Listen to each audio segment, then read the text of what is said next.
Здравейте, намираме се на най-голямото събитие на Балканите, правено някога до сега, а именно GoncoFest, и един от нашите маркетинг специалисти на събитието ще разкаже малко повече. Здравейте, така се намираме на GoncoFest, Пловдив международен панаир. Правим най-огромното и най-мащабното дрифт състезание в цялите Балкани за първи път.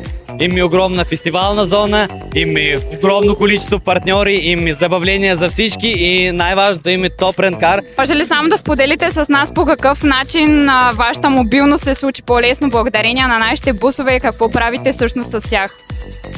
Така че имахме и транспортни буси, и пътнически буси за пасажири.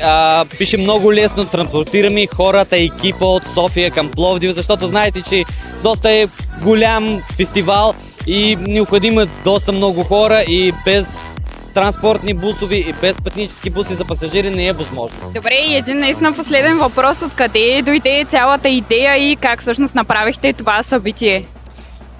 Реално основната идея е свързана с главният организатор, така че той е повече от 20 години пилот на дрифт и неговата основната дума и идея беше да организира нещо мащабно в България, да покаже културата на дрифта и да вдигне реално културното ниво на цялата България, свързана не само с мотоспорт, така че и да обедини и другите всички бизнеси заедно. Всеки един да може да си намери най-лесното место, всеки един да може да се позиционира, а не да бъде вързано само към партньори, свързани с мотоспорт.